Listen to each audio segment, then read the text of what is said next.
Welcome to Very, very well. We're very good, thank you. Welcome to Morning Minutes. Myself, Michael BURGIO, Mark Novak, Lee Woodward, and Michael from Rembrandt. I think this morning's a great example of getting people on the front line on both the training sector and, most importantly, the retail sector, which is spoken about quite often, but not necessarily from the people on the front lines who are experiencing all the trends over the last 3 months due to COVID-19 and also the last 5 years with the retail sector. And also we can put a splash of what's good to wear at the moment and the trends in fashion as well, as we've got Michael from Rembrandt. Good morning, gents. Good morning, Good morning. Michael. Morning, guys. Mark, Michael, where have you seen, how's retail, where are you located? Tell us a bit about yourself and what you do and how long for. Mate, I've been in Warringah Mall for 11 years. We're opposite David Jones on level 1. Our primary product is sort of middle to upmarket suits, sports coats. I've been selling clothing for 35 years. So I've got a fair bit of experience behind me. And our main aim is customer service. So we provide a pretty good service. I'm sure you're aware of that, you and Mark. Yes, definitely. A lot of it, I think we were saying half our office is probably dressed by yourself. And I know Mark and I we've been going to you for a very long time. And look, I think that's why we brought you on the show, Michael. Customer service, you're an all-round champion, and suits is the byproduct, I guess. But in terms of operators down at the mall and business fitness or retail fitness, you're a pretty retail fit guy. We're owner operators, so we sort of treat people the way we like to be treated. The difference between us and the others is that they open up a store, they put a young guy in there. They're sort of every week they probably have a different guy in there. But whereas with us or with me, I know the regular faces. I know how to treat them. I know what they want, and they end up recommending people that want good service and want a good product. Michael, it's such a great thing to hear you say this. I think we all grew up with a very different retail world than we have today. You used to go to the shops and they had product knowledge. They'd been away in a convention to learn about the latest washing machine or fridge or dryer or something. Whereas today, you turn up to an actual place and ask a question about a stereo or a TV or something. Oh, look, I don't know. You'll have to check it out online. It's such a shame that retail let go of the education of the product, the servicing of the customer, and to serve is servitude. And that went missing, but you always feel it when you meet someone great at their job who says, oh, by the way, do you have a belt? Have you seen the latest sports coat? And helping people buy is different to them picking online. Mate, no doubt. Like, you want a good TV, you go to a professional. You go to, you know what I'm getting at. Whereas now, even in David Jones and Myer, it's basically self-service, and it's a real shame. That David Jones was known for their service, but you walk in there now, and there's no one there to serve you. So that's why I've seen a bit of growth in the last 5 or 6 years, is because of the service. So they're not doing it, and we are. So and that human to human interaction, as you said, a lot of companies, a lot of industries, you sort of think, well, a lot of people are saying retail is on the decrease, but you would look at it and say the human interaction is also on the decrease, and that self-service, the use of technology away from humans is on the increase. So you start to think, well, is that a direct correlation where people like to deal with people, especially if they're dealing with something they're not familiar with? And a lot of people aren't educated on, say, for your example, suits, what material, how to treat it, how often you need to get it not serviced. I was thinking of dry cleaned. Dry cleaned. And Hey, what Michael Burgio, I'm getting a lot of echo from you, buddy. I'm getting a hell of a lot of echo. I don't know if you've done something different there, bud. Sorry, just so you know. Yeah, probably just because maybe Lee's close, but yeah, nothing's different. Okay, sorry. All good.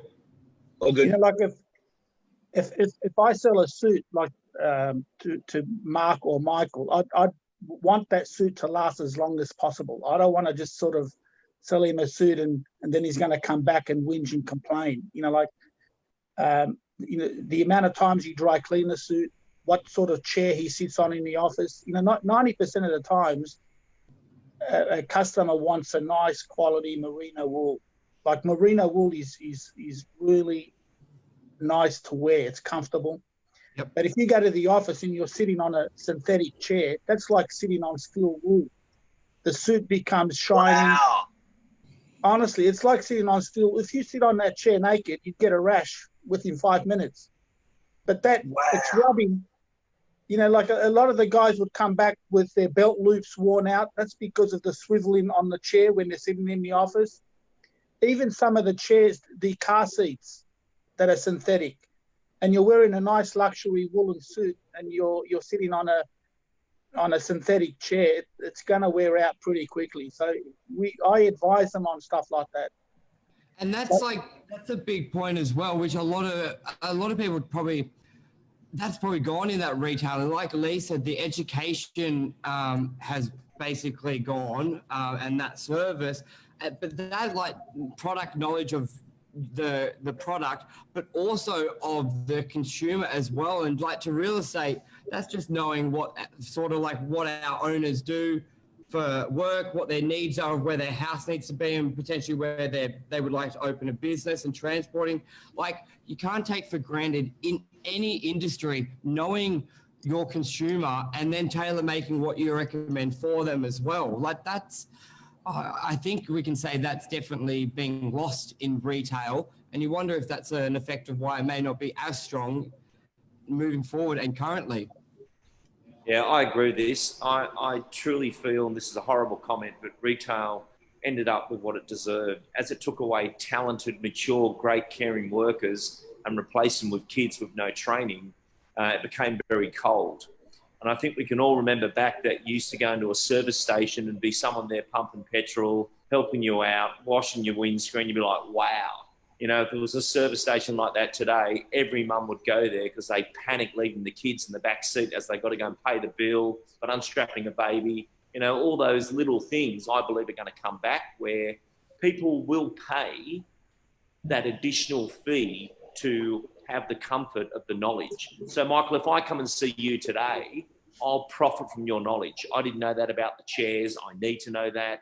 Versus, I don't know, if it's not on the shelf, you can't have it. And it's even above the shelf and they haven't looked. And you're saying, oh, there's one. Oh, sorry, yeah, we do have one. You know, the care factor's become a massive issue across everything, not just retail. I noticed Bose last year made the decision to remove all their products from stores because they were sick of people who can't explain the product, selling the product. They would rather move online where they give detail, because the people in the store didn't want to learn what it was and was a bad representation of the product. It's a shame, isn't it, that it's gone that way? You know, in some ways, Westfields are to blame, because they were like, they started to get rid of owner-operators and they wanted chain stores where they could do deals with them with rent. So if they opened up 10, 15 stores, they'll give them a contribution. But the problem with that is Westfield's benefit, but the retailer is at a disadvantage because he can't get qualified staff, and then he's paying the rent, but he's sharing the business between all those little areas, and they're struggling, so they can't afford to pay a salesman to keep him for a long period of time. So the turnover of staff is very, very high. You know what, guys? A good example. Sorry, Mike, over to you. Yeah, sorry. You know what, guys? I think people vote with their money. Consumers vote with their money, and they've almost gone full circle on some items and they haven't on others. So I think that self-serve, which I love the way you said that, Michael, about, you know, people were forced to self-serve themselves and they didn't like it. I think there's certain categories like yours where guys, and I hate to admit this, guys aren't often very good at fashion and get dressed by their wives sometimes. But when a guy, we'll put it this way, a lady's much better with fashionisting herself than a guy is better than fashionisting herself. Sorry, in general, I don't mean to sound sexist or anything, but with your stores, I would think that it would be quite nice that I could come and see you as a consultant. I don't have to go online and see what the latest fashions are and get them wrong. I can come and see you as a consultant. I can stand opposite you and you can say, mate, this is the thing. This is this is the fashion at the moment. This is what's happening. Buy this. It's free advice, effectively. You know what I mean? So I think some areas have gone full self-service and that's moved to online. And I think other areas where there's just it went full circle and the sword's back in your hand. Mate, Mark, is it not that it's free advice, but it's inclusive advice of the investment that you're getting, paying that little bit extra? And I've always got the concern about the word free when to have access to someone like Michael who can guide you and say, by the way, versus I don't care. That advice is inclusive of the fee I'm investing in, and I'm happy to pay that because I'm getting direct access to someone with the knowledge. And I think a good example of value, and value is different to cheap. I think Aldi, the food store's done well there. That if you look at their staff, they work really hard. There's less of them on the floor, but they know everything about the product. Aldi's put a lot of money into research, so they don't have everything, but what they do bring to the table has been tested, but their staff are a different style of worker in that type of retail. So if you look at Coles versus Aldi, there's a big difference in the work style and workforce, but I do think the fee's inclusive of that. Michael, over to you. I totally agree. I've been to Aldi a few times, and the product knowledge is second to none. But you go into Coles or Woolies, it's only when the after staff, the staff that are there that are paid by the companies to fill the shelves, they're the only ones that actually know about the product. The staff that are hired by Coles, they don't have that knowledge. Well, there's so much product as well. Aldi's got generally just one of everything, and whereas Woolies has got maybe 15 of everything. It's harder to learn all that, isn't it? It sure is.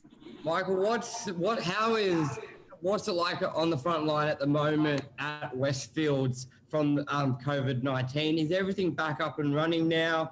Is it a bit slower? What do you see the next sort of 4 weeks looking like, and maybe 4 months looking like for retail and yourselves? Well, most of the stores have sort of have come back and opened up. Maya opened back up yesterday. H&M, Zara, they're all back and running. I think it's going to be tight for a little while. There's just a lot of uncertainty, a lot of unemployment. So I think from now until Christmas, it's going to be pretty tight. So we'll just see what happens after this. But it's going to be pretty tight. Do you think there's going to be do you think there's going to be a pent-up demand? Do you think there's going to be like a bit of a artificial explosion because people have been cooped up at home and or not? Mate, I hope so. I think if the virus stops and we don't get any new cases and people get back to work again, I think it'll pick up again. I think they'll forget all about it and it'll start up again. But we've been open for about 3 weeks now, and we're back from 10 to 4. And I've been ringing a few customers, and a fair few are working from home, so they don't need. They can wear their tracksuits and operate from there. But A few have lost their jobs. So there's a lot of uncertainty there. So I'm hoping it won't last too long, but we'll just have to wait and see. Are there better deals? Sorry, Michael. There is a lot of people working from home, and it's amazing. You are what you wear. I know myself, if I don't dress properly to go to work, I don't work properly. And I think a lot of people have been at home, maybe doing some extra exercise, and it's time to re-suit your brain, re-suit yourself, and get that whole package right, because you can't be brilliant in tracksuits. You've got to feel the right way about how you dress to how you perform.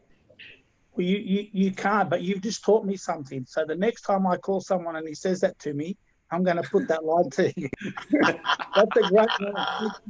Can you say that again, Lee? Can't remember myself. That was brilliant. There you go. There you go. But you are, you know, when you're suited up right and you're feeling right, you feel good, right? Yep, that's exactly right. And there's actually a technique in business called flip the switch. And when you're in work mode, you've got to be in present mode. It doesn't matter what you do for a job. People pick up on your business energy. I had a great experience last week, and it's a really exciting story. I'm going to share it with you. We had our washing machine serviced, and the Fisher and Paykel sounds like an exciting story. Hey, it's good. It's good.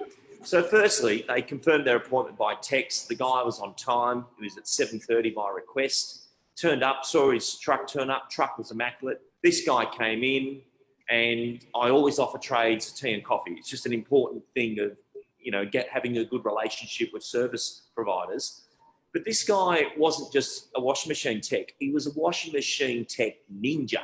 He knew the product. He was talking about the new technology coming out of Germany and what that means now and what you have to do. And you click here, and I was like, wow, I had no idea there's so much going on with the washing machine. But he'd made a decision to be a professional technician in washing machines and was quite passionate about his job. And straight after he left, I got a text. I did the survey. I never do surveys. But this guy was impressive that he liked going to work. He looked the part. He knew his product. It was a good experience for me. And that's my washing machine story. And you'll never forget that. And I'm sure you'll recommend him to 10 or 20 of your friends. Well, here I am talking about it on air, but so that brand has got stickability from me now because of the service side's good. Because of one person, the entire brand, because of one person, the entire brand. And that's so true as well. That's the same with companies, with agents as well. A lot of people will judge a brand by their individual experience from the person representing the brand. And that can be from the property manager, the leasing consultant, the sales agent as well. Everyone has an impact. So, and you want the people at the bottom of the pyramid to be talking about the brand and the product as a person at the top as well. And then you're all speaking one voice instead of multiple voices as well. And people will respect that and will respect the brand from that as well. And I think all of us need to bring that experience. And that obviously, Michael, people return back to you for the stickability that, well, I'll just go and see you because you gave me the right advice last time. You're the suit ninja. Yep. Hey, suit ninja, I've got a couple of questions for you that I'm sorry to ask. They may be a bit shallow. What are people wearing? What's the fashion these days with men's clothing? Mate, a lot of them are trying to move away from blues. You know, those bright blue colours. They've been around for a little while, and thank God. Every Tom, Dick, and Harry's wearing those. You know, the bright blues. So the light greys, the burgundy is coming back. You know, that deep sort of mahogany. You know, like the maroon. Angelo from the office has one of those suits. Yep. Does he enjoy wearing that? Does he get compliments when he wears it? Oh, he's made millions out of that suit. Yeah. Well, he calls the bingo. Calls the bingo at the RSL. Yeah. And a guy. I got one, Michael Edwards. Are people wearing socks? Mate, Are they buying socks with their suits? They sure are. Those happy socks, the brighter sock. We're selling heaps of those. And you promote that really well too, Michael. Yeah. You got that. There you go. Michael's got socks with his photo on them. Yeah. I got them as well. What do you show us your sock, Michael? Now, can you pull one out? Mate, I've got no socks on at the moment. I'm at home. Michael Burgio, rip one of your socks out, mate.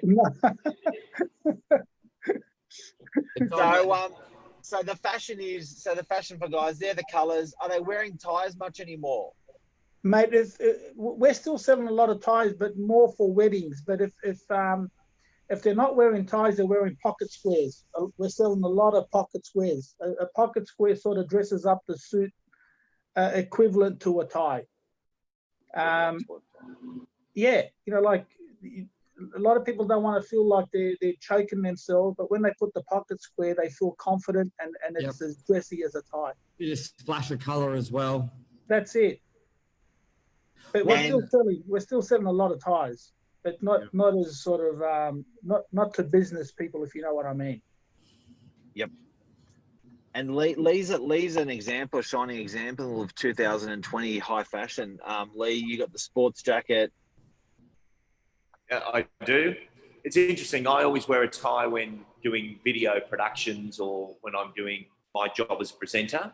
Today I'm consulting, so it's business to business. And today I'm working with the entire sales team, property management team as one-to-one. So I don't wear a tie when I'm business to business one-to-one because I'm getting inside their mind, what are we doing? And I want to look open, if that makes sense. But if I'm presenting external where, 1,000 people are watching a webinar, I'm very formal. And I think there's a difference between formal and business professional. What do you think, Michael?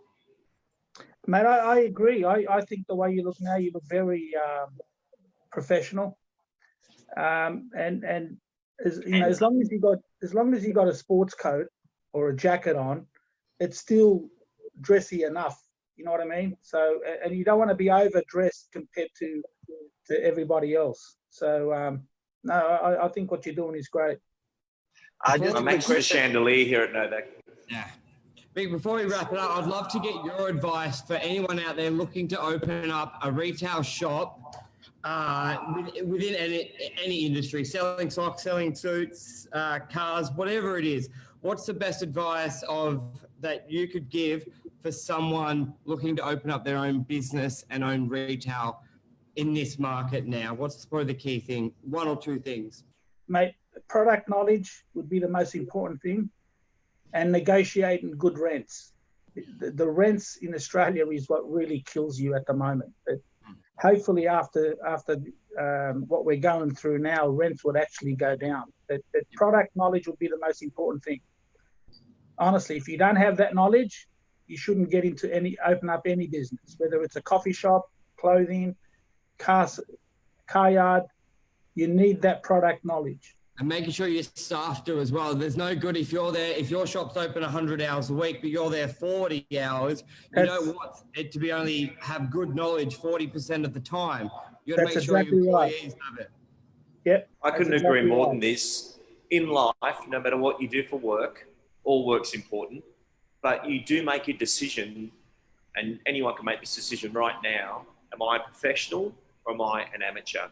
And a professional studies their craft, they're passionate about their craft, doesn't matter what their craft is. And I'll give you an example. We have a gentleman in Melbourne called Naeem who drives us around everywhere, but he's always on time. The car's immaculate. There's always tissues or mints or waters in the car. We would never get a cab or an Uber when Naeem is so good at his job and so passionate about his job. And other people think he's a driver. He's not. He's a professional person who services the executive world. And I know when I've got ladies from our office travelling to Melbourne and they're landing at 11:30 at night, I take comfort that Naeem's picking them up and not someone I don't know or an environment they're in to get to a hotel. But that's an absolute professional, and he's been with our family for 15 years. He obviously takes pride in his job, which is fantastic. Yeah, I've learnt a lot today, guys. I've learnt a lot, and the takeaway from what I'm hearing is, you're either going to be a absolute pro at what you do, or you're going to be self-served. Or you're going to be self-served. You decide. You can run both of those businesses profitably, but if you're running a self-serve, you're going to be hiding behind a computer and in a factory in distribution behind a computer. Whereas if you're running a retailing joint, you're going to be opposite customers or real estate, something, you're going to be an absolute pro, and then people just keep coming back. And that example you gave about the driver, Uber, and what's his name? Naim. Turkish gentleman. Amazing. Naim or Uber doesn't mean one person's right or wrong, but two very different businesses offering a pickup service. And his phone number is worth a fortune. All of us who travel all over Australia, you'll hear this guy's name pop up all the time because I give his number out all the time. Oh, you need a driver in Melbourne. This is the guy. He never lets you down. And when people think, oh, why do you need a driver? If you've got to go 3 gigs in one day and do your own job at the highest level, we also have Frank Bella in Sydney, an incredible driver. But these are part of our team, these people. They're not. You don't look at the bill. They're a team member. Yeah. Big. Love it. Beautiful. Anyone got anything to add before we sign off? Nope. Whatever you do, go pro, be an absolute professional. Otherwise, you'll get the exact job you deserve. Yeah. As Anmar says, make passion your paycheck. We had lots of people on this morning. Catherine Ray Price, Michael Edwards, Alessio, good to see you on. Luke Baroni, Steph, the list goes on. Really appreciate everyone tuning in every morning. We will be back tomorrow morning at 7:45 as well. Thank you. Thanks for having me on, guys. Nice to meet you. Lovely to meet you, Michael. Lovely to meet you. I'll come and get a suit. Michael. Thanks, Lee. See you guys. Thank you. See ya.